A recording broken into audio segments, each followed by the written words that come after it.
Hello students, welcome to our class and start our learning with Let's Learn. Today we will study on the chapter number 1, Gravitation, and on the topic Newton's Universal Law of Gravitation. So let's start our today's topic. I request you student, please watch a complete video because in this video I will explain you two important questions that is very important of the exam's point of view.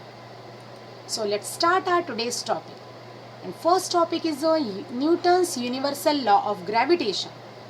We know what is gravitation? Yes, gravitation is in universe two objects attracts each other. Each and every object attracts each other. That means exert the force of attraction towards itself. Okay, this is called the gravitational force. What is the Newton's universal law of gravitation? So according to this history, each and every object in the universe attracts each other. Let's consider the two objects having a mass m1 and m2 and distance between them is r. We can denote this distance using a small r symbol or d symbol. Okay, so let's consider the distance between the two objects is d. Masses of the objects are m1 and m2 and the force of attraction, let's consider the force of attraction between them is F. Then number 1, the force of attraction is directly proportional to the product of their masses. If we consider that their masses are m1 and m2, then the force of attraction is directly proportional to the m1 into product of their masses. What is the meaning of the directly proportional to their masses? That means if the mass of the first object or the mass of second object increase, then the force of attraction will also increase because force of attraction is directly proportional to the product of their masses. And the second rule is the force of attraction is inversely proportional to the square of the distance between them. Square. That means the force is inversely proportional to, that means 1 upon d square. If d is a distance between them, d is a distance between them two objects, then the force is inversely proportional to the square of distance between them. It's clear? That means if we increase the distance between the two objects, then the force of attraction will decrease. If we decrease that means if we close the two objects, it means the two objects becomes close, then the force of attraction, if they are both objects close to each other, that means the distance decreases. If the distance decreases, then the force of attraction increases because the force is inversely proportional to d square. It's clear? So here two important things. The force of attraction is directly proportional to m1 into m2, and second thing, F is inversely proportional to d square. That means F is proportional to 1 upon d square. If we combine this both, then we got F proportional to m1 m2 upon d square, or F is equals to G m1 m2 upon d square. What is G here?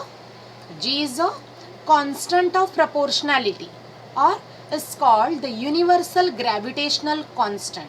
Okay, so let's remember student, G is capital G is a universal gravitational constant, and small g is different. Small g is other than the capital G. This is different. This G is a universal gravitational constant. Okay, this is a acceleration due to gravity. Small g is a acceleration due to gravity. It's clear? Any doubt? Okay, I hope you understood this law. What is Newton's law, universal law? So just if the question is here, what is the Newton's universal law? Then you have to draw this diagram given here, and then just draw the two objects masses, indicate their masses m1 and m2 and distance between them using a d. Then just write the consideration, and then f in directly proportional to m1 into m2, and second is f in inversely proportional to 1 upon d square. F is inversely proportional to d square. Then combine this both, so you got f proportional to m1 m2 upon d square, or f is equals to g m1 m2 upon d square, where g is a universal gravitational constant. It's clear? So this is a law. This is the Newton's universal law of gravitation. Now next question is, what is the SI unit of G? What is G? G is a constant of proportionality, or Newton's universal constant of proportionality, or universal gravitational constant. Universal gravitational constant. Just underline this and note it down. So we got the F equals to G m1 m2 upon d square. Then multiply, cross multiply. So fd square, you got fd square is equals to G, cross multiply, fd square equals to G m1 into m2. So find the value of G here. So G equals to fd square upon this m1 m2 will go here, m1 upon m2, m1 into m2. So you got G equals to fd square m1 m2. So G is equals to f d square upon m1 into m2. Then question is, what is the SI unit of G? So we know what is the SI unit of F. SI unit of F is Newton. So what is the SI unit of D? D is the distance, and D is measured in m, meter. So meter square, D square, meter square. Then m1 into m2. So kilogram into kilogram. m1 measured in, m1 is a mass. Mass is measured in a kilogram. So kilogram into kilogram. So here kilogram square. So SI unit of G is Newton meter square upon kilogram square. Or you can write in this way, Newton, and for Newton meter square kilogram raised to the power minus 2. Okay, because kilogram square is in on denominator. So kilogram raised to the power minus 2. This is a SI unit of G. This is a SI unit of G, not F. Here we found the value of G using this formula, using the formula of force of attraction. So G is a fd square upon m1 into m2. Then put all the SI units of all these F, D, M1 and M2. So you got the SI unit of G is Newton meter square kilogram raised to the power minus 2. This is the SI unit of capital G, SI unit of universal gravitational constant. Got it? Then question is, why did Newton assume inverse square dependence on the distance in this law of gravitation? Why they consider this? Or what is Newton's inverse square law? This is very important question. So your derivation start from, just consider any object. Just consider any objects move around the circular path, move around the circular orbit or path with a constant speed.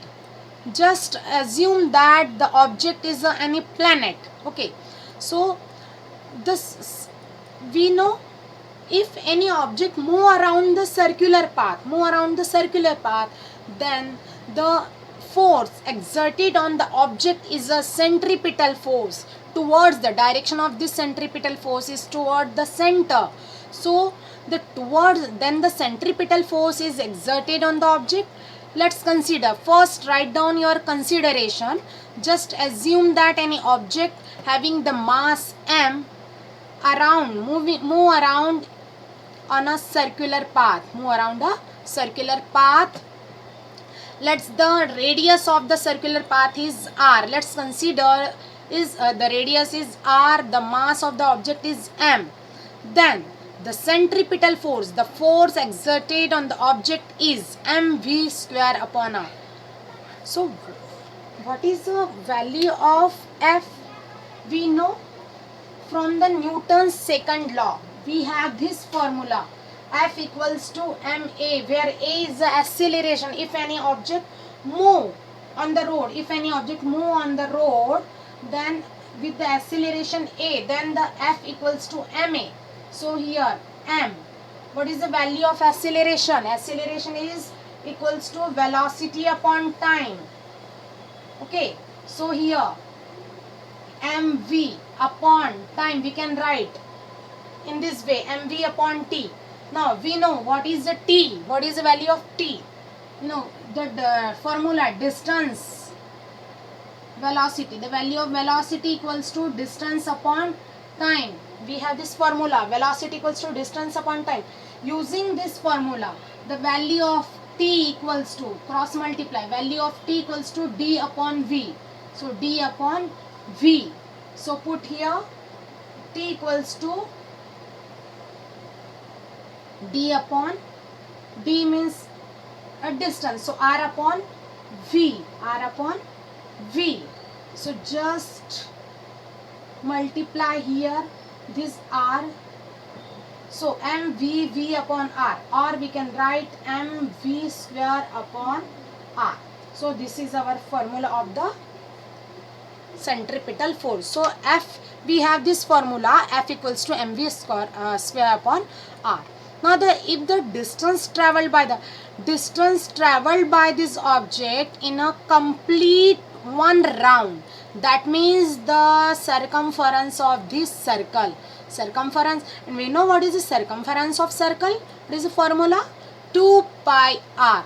So here the distance traveled by an object in one round, that means the circumference of the circle, and the formula is 2 pi r. Okay, just consider the period of the revolution. That means the one revolution, this object's taken, the time taken is capital T. Just indicate using this symbol, capital T. Then we know velocity equals to distance upon time. We have this formula, velocity v equals to distance upon time, and distance is given, distance is 2 pi r upon t. T is the time taken. Okay, so just square. So v square equals to 2 square 4, then pi square, then r square upon t square is t square. Okay, so put this, the value of this v square in this equation number 1. Just start your derivation from this formula, F equals to mv square upon r. Remember this formula, F equals to mv square upon r. Then find the value of v square. Using this formula, the formula v equals to distance upon time, velocity equals to distance upon time, and distance is 2 pi r upon t. Why we take this distance 2 pi r? Because this is a circular motion, and in a one rotation, the complete path, that means the circumference, and circumference of circle is 2 pi r if radius is r. Okay, so 2 pi r upon t, then square, and put the value of square in this first equation. So we got F equals to, we have this formula, mv square upon r. So F equals to m into, put the value of v square here. So 4 pi square r square upon t square, and divided by r. So write down r in the denominator. Okay, then F equals to m 4 pi square, then r and r cancel out. Okay, here r square, that means 1 r is cancelled by this 1 r. So we have m 4 pi square r, 1 r remaining, and upon t square. Then but we know this Kepler's third law. What is the Kepler's third law? Kepler's third law is t square upon r cube. T square upon r cube is a constant. So we have to got the t square upon r cube. But here we have the t square in the denominator but don't have r cube. So if we multiply by r square here, then r square into r, we got the r cube. Okay, so so to getting the r cube here in the numerator, just multiply the r square and multiply and divide, because it's not possible to multiply only in the denominator. So we have to divide and multiply r square both sides, on the denominator and numerator. Okay, we multiply the r square on the denominator and the numerator and denominator. So f equals to m 4 pi square upon r square and r square upon t square. Okay, just r, we multiply the r square here, so r square into r is the r cube we got. Then t square as it is I write here, and 1 and r square, we multiply r square in the denominator, so here I write the r square here. Okay, just adjust the value of the r square and t square. So we know according to the Kepler's law, t square upon r cube, t square upon r cube, t square upon r cube is a constant.